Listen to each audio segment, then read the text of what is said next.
আসসালামু আলাইকুম প্রিয় দর্শক, অন্য মঞ্চের আলাপ চাইতায় আপনাদের সকলকে আমন্ত্রণ জানাচ্ছি।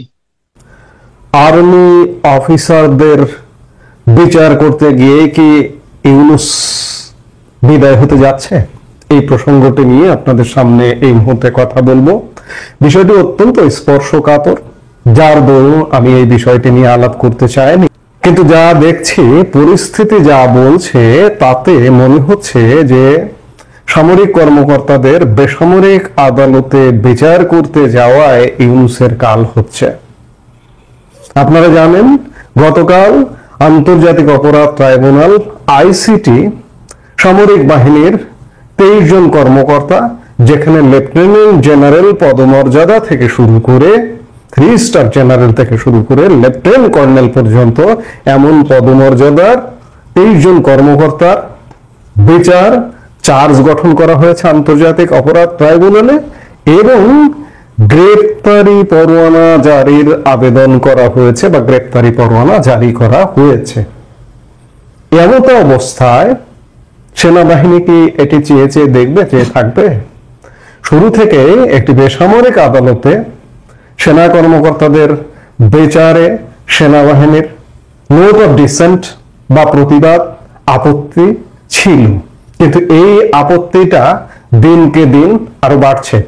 যখন চূড়ান্ত ব্যবস্থা আসলো, এখানে অবাক করা কাণ্ড যে 5 জন ডিজিএফআই সামরিক গোয়েন্দা সংস্থার বিভিন্ন মেয়াদে আওয়ামী লীগ সরকারের সময় বিভিন্ন সময়ে যে দায়িত্ব পালন করেছেন যারা, তাদেরকে পর্যন্ত বিচারের আওতায় আনা হয়েছে। Lieutenant general, major general, brigadier general, colonel, lieutenant colonel পদমর্যাদার। বারবার বলি যে সেনাবাহিনীর সহযোগিতা ছাড়া আওয়ামী লীগ সরকারের পতন হতো না, ইউনূস সরকার ক্ষমতায় আসতো না। সেই সেনাবাহিনীকে নিয়ে এক প্রকার লীলা খেলা শুরু হয়ে গেছে, এবং এই লীলা খেলা সেনাবাহিনী কোনোভাবেই সহ্য করবে না। এই মুহূর্তে সেনাপ্রধান জেনারেল ওয়াকারুজ্জামান, 5 জন লেফটেন্যান্ট জেনারেল, 50 জন মেজর জেনারেল, মোট 56 জন জেনারেল আছেন। তাদের হাতে ঘা লাগবে, বিভিন্ন পর্যায়ের কর্মকর্তাদের হাতে ঘা লাগবে, এবং হাতে ঘা লাগছে। সূত্রের খবর, আন্তর্জাতিক অপরাধ ট্রাইব্যুনাল কর্তৃক জারি করা আদেশের তীব্র প্রতিবাদ জানিয়েছেন একযোগে 56 জন জেনারেল, যার দরুন খুব শীঘ্রই হয়তো একটা কিছু ঘটবে। হয় সেনা শাসন, সেনাবাহিনী নিজে ক্ষমতা নেবে, আর না হয়তো 111। আমরা একটা আন্দোলন, একটা ঘোলাটে পরিস্থিতির অপেক্ষা করছি অনেকদিন ধরে, যে একটা ঘোলাটে পরিস্থিতি হবে, তখন সেনাবাহিনী বলবে ডক্টর ইউনূস আপনাকে আর রাখা যাচ্ছে না। ইতিমধ্যে ডক্টর ইউনূস নানাভাবে বিতর্কিত হয়ে গেছে, ইউনূস পরিষদ বিতর্কিত হয়ে গেছে। সেনাবাহিনী একটা সিগন্যাল দেবে যে আপনি চলে যেতে হবে, আপনাকে আর রাখা যাচ্ছে না, অন্য একটি সরকার আসবে, কিংবা আমরা সরকারে নেব। কিন্তু ডক্টর ইউনূস যে কাজটি করলো, ডক্টর ইউনূসের আন্তর্জাতিক অপরাধ ট্রাইব্যুনাল আইসিটি, সাজানো গোছানো আইসিটি, সেটি সেনাবাহিনীর বিরুদ্ধে এক প্রকার বিদ্রোহ ঘোষণা করলো। যাকে দিয়ে ক্ষমতায় এসে তার বিরুদ্ধে এক প্রকার বিদ্রোহ ঘোষণা করলো। গত 14-15 মাস যাবত আমরা দেখছি যে সেনাবাহিনী অনেক সহ্য করে যাচ্ছে, কিন্তু আর মনে হয় সহ্য করার জায়গায় নেই। আজকে তো জেনারেলদের কথা বলছি, একজন আজকে যিনি চাকরিতে ঢুকেছেন, সেকেন্ড লেফটেন্যান্ট, তারও হাতে ঘা লাগার কথা যে চাকরি সূত্রে ডিজিএফআই এর ডিজি ছিলেন, তাকেও রিমান্ডে নিতে হবে, তাকেও অ্যারেস্ট করতে হবে, তাকেও গ্রেপ্তার করতে হবে। আর সেনাবাহিনীর বিচার তো হয় কোর্ট মার্শালে, সেনাবাহিনীর সিভিল কোর্টে কেন? আমরা তো এমনটা দেখিনি অতীতে। নতুন বাংলাদেশে নতুন সবকিছু, সময় ঘনিয়ে এসছে, আন্দোলন, সংগ্রাম, রক্তপাত কিচ্ছু হয়তো হবে না, তার আগেই হয়তো একটা ঘটনা ঘটবে। পরিস্থিতি সেদিকেই যাচ্ছে। বিশেষ করে 56 জন জেনারেল যেখানে একমত হয়েছেন, এবং আইসিটির জেনারেলদের বিরুদ্ধে গ্রেপ্তারি পরোয়ানা জারির ব্যাপারে তারা নাখুশ। এখন সিদ্ধান্ত তাদের, নিশ্চয়ই একটা কোনো সিদ্ধান্ত আসবে, যে সিদ্ধান্তটা আমরা হয়তো খুব শীঘ্রই দেখতে পাবো। ম্যাজিক ম্যান ইউনূস আর বিদেশ সফর যেন সমর্থক শব্দ হয়ে যাচ্ছে। বলা ভালো রাষ্ট্রীয় টাকায় বিদেশ সফর। ম্যাজিক দেখানোর স্বপ্ন দেখিয়ে ক্ষমতা আসার পর 14 নম্বর সফরে ইতালি যাচ্ছেন প্রধান উপদেষ্টা ডক্টর মোহাম্মদ ইউনূস। অবস্থা এমন দাঁড়িয়েছে যেসব সংগঠনের কর্মসূচিতে অন্য কেউ যায় না, এমন অনুষ্ঠানে অধ্যাপক ইউনূস রাষ্ট্রীয় খরচে বহন নিয়ে যাচ্ছেন। এজন্য পাল্লা দিয়ে বাড়ছে গরিবের ঘোড়ারোগ। তবে রাষ্ট্রের টাকায় তার বিদেশ সফরের পাল্লা যত ভারী হচ্ছে, গরিবের ঘোড়া রোগ তত বাড়ছে, ততই নিজের টাকায় দেশের বাইরে যাওয়ার সুযোগ কমছে বাংলাদেশিদের জন্য একে একে বন্ধ হচ্ছে বিদেশের দরজা। বাংলাদেশের সবুজ পাসপোর্টে ইউরোপের ভিসা পাওয়া এখন সোনার হরিণ। এমনকি তৃতীয় বিশ্বের দেশগুলোতে যাওয়ার সুযোগও কমে এসেছে। সেই সঙ্গে বিদেশে একের পর এক সংকুচিত হচ্ছে বাংলাদেশিদের শ্রমবাজার। এমনকি জুলাই আন্দোলনে জড়িত থাকায় আরব আমিরাতে বন্দী সবাইকে মুক্ত করতেও ব্যর্থ হয়েছে সরকার। প্রধান উপদেষ্টা যখন তার 14 নম্বর রাষ্ট্রীয় সফরে ইতালির উদ্দেশ্যে যাত্রার প্রস্তুতি নিচ্ছেন, তখন আরব আমিরাতের কারাগারে বন্দী এক জুলাই আন্দোলনকারীর মৃত্যুর খবর এসেছে। প্রশ্ন হলো, সারা বিশ্বের দরজা হঠাৎ করে কেন একে একে বন্ধ হচ্ছে বাংলাদেশিদের জন্য? বিশ্ব খেলোয়াড় হওয়ার স্বপ্ন দেখিয়ে বাংলাদেশি পাসপোর্টের মান তলানিতে নামিয়ে 14 মাসে কি অর্জন সরকারের? চলুন যাওয়া যাক বিশ্লেষণে।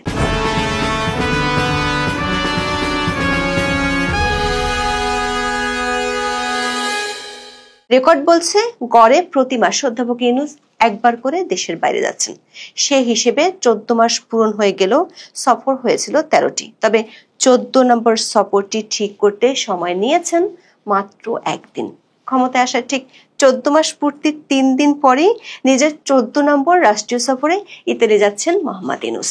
বরাবরের মতোই তার প্রেস টিম এই সফরের ঘোষণাও দিয়েছে বেশ ঘটা করে। বলা হচ্ছে তিনি রোমে ওয়ার্ল্ড ফুড ফোরামের ফ্ল্যাগশিপ ইভেন্টে যোগ দেবেন। প্রধান উপদেষ্টার প্রেস সচিব শফিকুল আলম 8 অক্টোবর সাংবাদিকদের জানান, রোমে ওয়ার্ল্ড ফুড ফোরামের গ্লোবাল মিটিং হবে। ডক্টর ইউনূস সেখানে আমন্ত্রিত অতিথি হিসেবে যোগ দেবেন এবং বক্তব্য দেবেন। সম্মেলনের ফাঁকে উচ্চ পর্যায়ের ব্যক্তিদের সঙ্গে দ্বিপক্ষীয় বৈঠকেও অংশ নেবেন। এসব বৈঠকে খাদ্য নিরাপত্তা, দারিদ্র্য নিরসন এবং টেকসই উন্নয়ন সহ নানা বৈশ্বিক ইস্যু নিয়ে আলোচনা হওয়ার কথা রয়েছে। প্রধান উপদেষ্টার এবারের সফরকে আন্তর্জাতিক অঙ্গনে বাংলাদেশের সক্রিয় কূটনৈতিক ভূমিকার আরেকটি পদক্ষেপ হিসেবে দাবি করছে সরকার।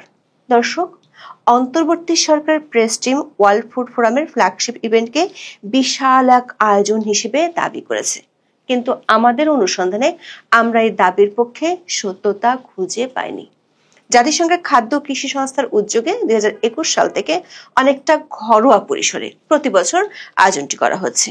worldfoodforum.org ওয়েবসাইট ঘুরেও আমরা একই তথ্য পেয়েছি।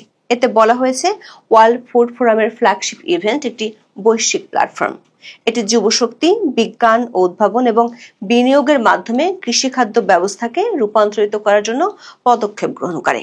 এবারে ফ্ল্যাগশিপ ইভেন্টটি 10 থেকে 17 অক্টোবর ইতালির রোমে জাতিসংঘের খাদ্য কৃষি সংস্থার সদর দপ্তরে আয়োজিত হচ্ছে। অনলাইন রেজিস্ট্রেশনের মাধ্যমেও এতে যোগ দেওয়া যাবে। আমরা এর আগের 4টি আয়োজন পর্যালোচনা করে দেখেছি। এতে দেখা যায় বিভিন্ন সেশনে কিছু দেশের মন্ত্রী পর্যায়ের প্রতিনিধিরা উপস্থিত থেকেছেন। তবে সাধারণভাবে যোগ দেন কৃষি বিভাগের সঙ্গে জড়িত সরকারি কর্মকর্তারা। এই ফোরামে 2024 সালের ফ্ল্যাগশিপ বৈঠকে সর্বোচ্চ রাষ্ট্রীয় নেতা হিসেবে সরাসরি উপস্থিত থেকে বক্তব্য দেন লাইবেরিয়ার প্রেসিডেন্ট জোসেফ নিওমা বোকাই। আর ভিডিও বার্তা দেন ডোমিনিকান রিপাবলিকের president Luis Rodolfo Abinader Corona, পেরুর president Dina Ercilia Boluarte Zegarra এবং কিউবার প্রেসিডেন্ট মিগুয়েল দিয়াজ ক্যানেল। দর্শক, সরকারের পক্ষ থেকে দাবি করা হয়েছে এবারের আয়োজনে আমন্ত্রিত অতিথি হিসেবে বক্তব্য দিবেন ডক্টর মোহাম্মদ ইউনূস। আমরা বিষয়টি নিয়ে ওয়ার্ল্ড ফুড ফোরামের ফ্ল্যাগশিপ ইভেন্টের ওয়েবসাইটে এখনো কোনো তথ্য খুঁজে পাইনি। তবে 15 অক্টোবর একটি প্লেনারি সেশনের সূচি পেয়েছি, যেখানে কথা বলবেন কৃষি মন্ত্রণালয়ের দায়িত্বে থাকা উপদেষ্টা জাহাঙ্গীর আলম। সেখানে আলবেনিয়া, আলজেরিয়া এবং মেক্সিকোর কৃষি মন্ত্রীরাও বক্তব্য দেবেন। প্রশ্ন হলো, অর্থনীতির দুরবস্থার মধ্যে এমন একটি অগুরুত্বপূর্ণ আয়োজনে কেন বহর নিয়ে ইতালি যাচ্ছেন ডক্টর মোহাম্মদ ইউনূস? প্রধান উপদেষ্টার প্রেস টিমের দাবি অনুযায়ী এই সফর থেকে আন্তর্জাতিক অঙ্গনে বাংলাদেশের সক্রিয় কূটনীতির কি প্রমাণ আমরা পেতে যাচ্ছি। বিগত 13টি সফরের প্রতিটিতে দাবি করা হয়েছিল ওইসব সফরের পর বাংলাদেশে বিদেশি বিনিয়োগের বন্যায় ভেসে যাবে, কিন্তু গণমাধ্যমগুলোর খবরে বলা হয়েছে বিনিয়োগের আশার ফানুস আকাশে ওড়ার আগেই ফুটুস হয়ে অশ্বডিম্ব প্রসব করেছে। সরকারের পক্ষ থেকে যখন আন্তর্জাতিক অঙ্গনে ডক্টর ইউনূসের বিশাল কূটনৈতিক দক্ষতার দাবি করা হচ্ছে, ঠিক তখনই সংযুক্ত আরব আমিরাতের কারাগারে বাংলাদেশি বন্দীর মৃত্যুর খবর পাওয়া যাচ্ছে। প্রাণ হারানো আব্দুল হামিদ গত বছরের জুলাইয়ে আওয়ামী লীগ সরকার বিরোধী বিক্ষোভের দায়ে গ্রেপ্তার হন। এরপর অসুস্থ অবস্থায় কারাগারে 8 অক্টোবর তিনি মারা যান বলে জানান এনসিপির আন্তর্জাতিক সেলের সহ সম্পাদক আলাউদ্দিন মোহাম্মদ। তার তথ্যের ভিত্তিতে প্রতিবেদন এসেছে সংবাদ মাধ্যমে। জুলাই আন্দোলনের সময় সংযুক্ত আরব আমিরাতে প্রবাসী বাংলাদেশিদের একটি অংশ সংহতি জানায়। সে সময় আটক হন বেশ কয়েকজন বিক্ষোভকারী। পরে আবুধাবি ফেডারেল আদালত 57 জনকে 11 বছর থেকে শুরু করে যাবজ্জীবন পর্যন্ত কারাদণ্ড দেয়। এর বাইরেও আটক ছিলেন বেশ কয়েকজন। ক্ষমতায় এসে আরব আমিরাতে বন্দী জুলাই যোদ্ধাদের মুক্ত করতে দৌড়ঝাঁপ শুরু করে অন্তর্বর্তী সরকার। সে সময় দাবি করা হয়েছিল ইউনূস ম্যাজিকে সবাইকে ছেড়ে দিয়েছে আমিরাত সরকার। তবে পরে জানা যায় 26 জন ছাড়া পাননি কারাগার থেকে। তাদেরই একজন আব্দুল হামিদ কারাবন্দী অবস্থায় মারা গেছেন। এই মৃত্যুকে অন্তর্বর্তী সরকারের বড় ধরনের কূটনৈতিক ব্যর্থতা বলে অভিযোগ করেছে সরকারের মিত্র কিংস পার্টি এনসিপি। সংগঠনের পক্ষ থেকে বলা হয়, জুলাই আন্দোলনের কারাবন্দীদের মুক্ত করতে না পারা অন্তর্বর্তীকালীন সরকারের একটি বড় ব্যর্থতা। প্রবাসী কারাবন্দীদের মুক্তি ও দেশে ফিরিয়ে আনার দাবিও তুলেছে তারা। দর্শক, সরকার যখন ডক্টর ইউনূসের বিশাল আন্তর্জাতিক ভাবমূর্তি ও দক্ষতা প্রচার করছে, তখন একে একে বাংলাদেশিদের জন্য বন্ধ হচ্ছে বিভিন্ন দেশের দরজা। গত 20 সেপ্টেম্বর প্রকাশিত আমাদের একটি ভিডিওর শিরোনাম ছিল সংকটে ইউনূসের বাংলাদেশ, বাড়ছে আন্তর্জাতিক নিষেধাজ্ঞা ও হয়রানি। গত 7 অক্টোবর ঢাকা পোস্টের এক প্রতিবেদনে বলা হয়, একসময় ধারণা ছিল যত বেশি দেশ ভ্রমণ করা যাবে এবং পাসপোর্টে যত বেশি দেশের ভিসা থাকবে, পাসপোর্ট তত বেশি ভারী হবে, উন্নত দেশগুলো সহজে ভিসা দেবে। তবে দিন বদলে গেছে। বর্তমানে সবুজ মলাটের বাংলাদেশি পাসপোর্ট নিয়ে অধিকাংশ উন্নত ও উন্নয়নশীল দেশের যেন অ্যালার্জি। ভিসা দেওয়া তো দূরের কথা, যেসব দেশে ভিসা নন অ্যারাইভাল নিয়ম চালু আছে সেসব দেশেও বাংলাদেশের প্রবেশ করতে না দিয়ে বিমানবন্দর থেকে ফিরিয়ে দিচ্ছে। রিপোর্টটিতে বলা হয়েছে, দক্ষিণ পূর্ব এশিয়ার দেশ থাইল্যান্ড, মালয়েশিয়া, সিঙ্গাপুরের মতো জনপ্রিয় গন্তব্য বাংলাদেশের নাগরিকদের জন্য ভিসা পাওয়া কঠিন হচ্ছে। এসব দেশের ভিসা প্রক্রিয়াকরণের সময় দীর্ঘ হচ্ছে, প্রত্যাখ্যানের হার বাড়ছে এবং পুরনো সুবিধাগুলো সীমিত করা হচ্ছে। দীর্ঘ যাচাই বাছাই শেষে ভিসা পেলেও অনেক বাংলাদেশি পাসপোর্টধারীকে ইমিগ্রেশনের নানা কারণে অফলোড করে দেশে ফেরত পাঠানো হচ্ছে। বাংলাদেশি পাসপোর্টের গুরুত্ব তলানিতে নেমে যাওয়ার কথাও বলা হয় প্রতিবেদনে, যেমনটা আমরা গত 20 সেপ্টেম্বরের প্রতিবেদনে বলেছিলাম। ঢাকা পোস্টের রিপোর্টটিতে বলা হয়, নেপাল, মালদ্বীপ, শ্রীলঙ্কার মতো পর্যটন নির্ভর দেশগুলো বাংলাদেশিদের বিমানবন্দর থেকে ফিরিয়ে দিচ্ছে। অথচ এসব দেশে নির্দিষ্ট শর্ত পূরণ সাপেক্ষে ভিসা অন অ্যারাইভাল সুবিধা চালু আছে, অর্থাৎ নির্দিষ্ট শর্ত পূরণ করে বিমানবন্দর থেকে মুহূর্তে ভিসা দেওয়ার কথা। একসময় বিনামূল্যে অন অ্যারাইভাল ভিসা দেয়া ইন্দোনেশিয়া এখন সহজে ভিসা দিচ্ছে না। ভিসার জন্য অনেক নথিপত্র ও ফি প্রয়োজন হচ্ছে। এরপরও ভিসা পাওয়া নিশ্চিত নয়। 2024 সালের 5 আগস্ট থেকে ভারত নতুন করে ভিসা কার্যক্রম বন্ধ রেখেছে। বর্তমানে দীর্ঘ যাচাই বাছাই করে কেবল মেডিকেল ভিসা দেওয়া হলেও সামান্য ত্রুটি পেলেই অফলোড করা হচ্ছে। সম্প্রতি দুবাই ও আবুধাবির মতো মধ্যপ্রাচ্যের কিছু দেশও নতুন করে ভিসা দেওয়া স্থগিত রেখেছে। সব মিলিয়ে বাংলাদেশি পাসপোর্টের উপর কেনই যেন ভরসা পাচ্ছে না তারা। ভিসা জটিলতা নিয়ে ট্যুর অপারেটরস অ্যাসোসিয়েশন অব বাংলাদেশের সভাপতি রাফিউজ্জামান রাফির সঙ্গে কথা বলেছে ঢাকা পোস্ট। তিনি জানান, পর্যটন বান্ধব প্রতিবেশী দেশগুলো ভিসা বন্ধ করে দিয়েছে। ভারত, কাতার, বাহরাইন, মিশর, দুবাই, আবুধাবি, ভিয়েতনাম বন্ধ রেখেছে। ভিসা দিতে অতিরিক্ত সময় নিচ্ছে তুরস্ক। ফিলিপাইন তাদের ভিসার আবেদন প্রক্রিয়া জটিল করেছে। মালয়েশিয়া, সিঙ্গাপুর ভিসা দিলেও বিমানবন্দরে অফলোড করছে। তবে ম্যাজিক্যাল সফরের পররাষ্ট্র উপদেষ্টা তৌহিদ হোসেন দাবি করেছেন বিশেষ কিছু করার নেই তাদের। এর সব দায় উল্টো তিনি চাপাচ্ছেন দেশের নাগরিকদের উপর। পররাষ্ট্র উপদেষ্টা 8 অক্টোবর সাংবাদিকদের বলেন, ভিসা নিয়ে দেশগুলোর সঙ্গে আলোচনা চলছে। বাংলাদেশের রেপুটেশনের প্রশ্নে ভিসা জটিল হয়ে গেছে। তিনি নিজের ঘর গোছানোর পরামর্শ দিয়েছেন। পররাষ্ট্র উপদেষ্টা যখন নাগরিকদের শুদ্ধ হওয়ার পরামর্শ দিচ্ছিলেন, ঠিক তখন অগুরুত্বপূর্ণ এক সফরে ইতালিতে যাওয়ার প্রস্তুতি নিচ্ছেন ডক্টর মোহাম্মদ ইউনূস।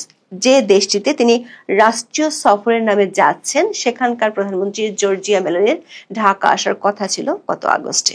প্রধান উপদেষ্টার সঙ্গে বৈঠকেরও কথা ছিল, তবে আকস্মিকভাবে বাতিল হয় সে সফর। এর কারণ খুব একটা স্পষ্ট হয়নি গত 1 মাসও। আবার ডক্টর ইউনূস ইতালি যাত্রার পরিকল্পনা ঘোষণা করলেও সেখানেও মেলোনির সঙ্গে বৈঠক হবে কিনা তার কোনো সুস্পষ্ট ইঙ্গিত পাওয়া যায়নি। প্রশ্ন হলো, আবারও কি সেই লন্ডন যাত্রার মতো রাষ্ট্রের টাকায় ডক্টর ইউনূসের আরেকটি ভ্রমণ বিলাসের সাক্ষী হতে যাচ্ছে দেশের মানুষ? এখন এ পর্যন্ত। সবাই ভালো থাকুন, সুস্থ থাকুন, নিরাপদে থাকুন। দেখা হবে আগামী পর্বে।